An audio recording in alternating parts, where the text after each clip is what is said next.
Kementerian Perdagangan memastikan Indonesia dapat memenangkan gugatan diskriminasi sawit atas kebijakan Renewable Energy Directive atau RED II dan Delegation Regulation atau DS 593 yang dikeluarkan Uni Eropa.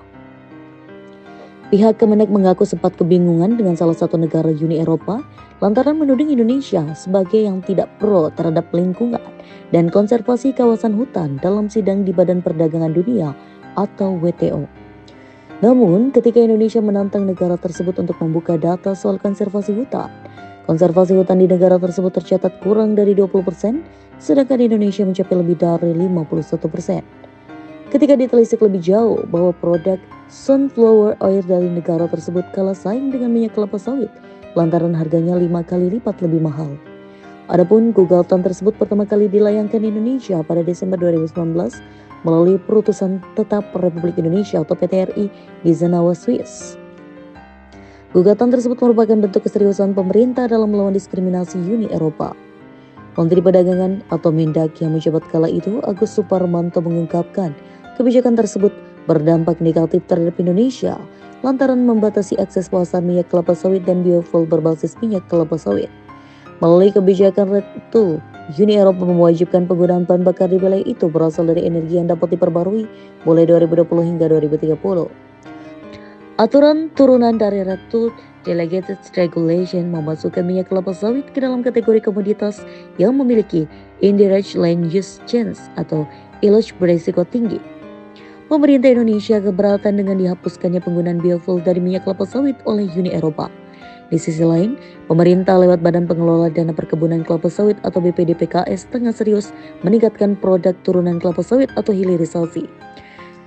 Caranya dengan melakukan penelitian dan pengembangan atau Research and Development bekerja sama dengan lembaga penelitian dan universitas.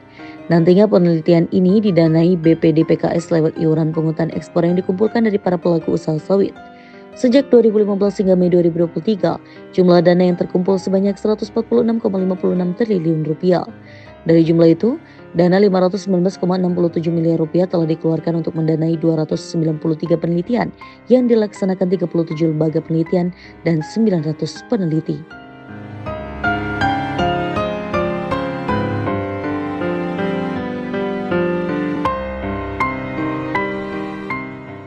Inovasi yang akan dilakukan adalah menyulap sawit menjadi helm hingga rompi anti peluru.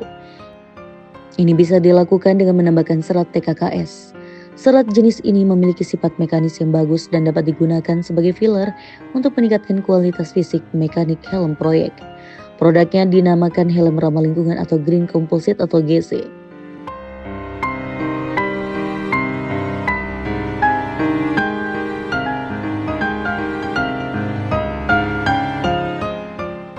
Selain menjadi helm dan rompi anti peluru, cangkang sawit juga bisa menjadi bahan bakar alternatif seperti batu bara. Cangkang sawit memiliki kalori tinggi sehingga bisa dijadikan breakout. Cara ini bisa membuat harga TBS atau tandan buah segar juga naik.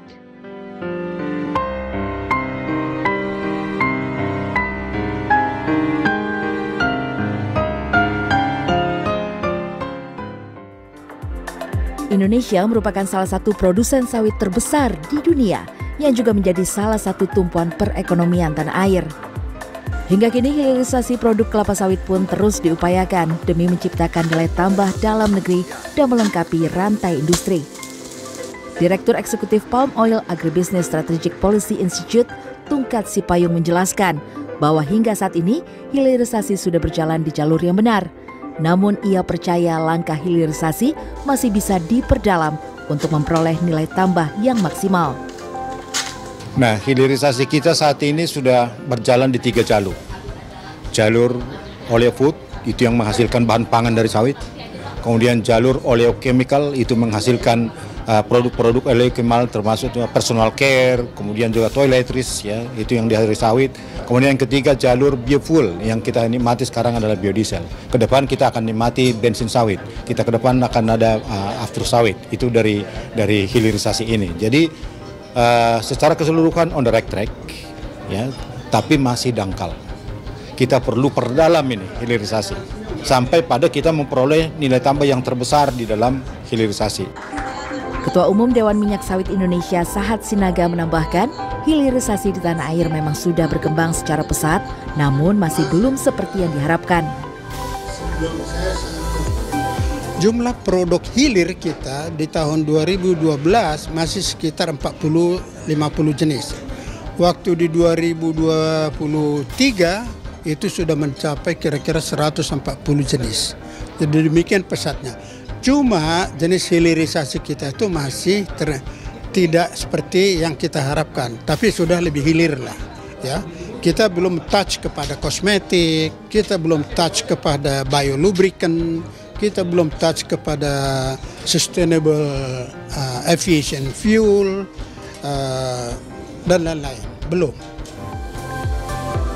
Mereka berharap pemerintah akan terus mendukung langkah hilirisasi tersebut dan juga mempermudah investasi agar bisa memanfaatkan energi dari sumber daya alam yang dimiliki tanah air. Lorencia Gata, Fajar Ahmad, Jakarta.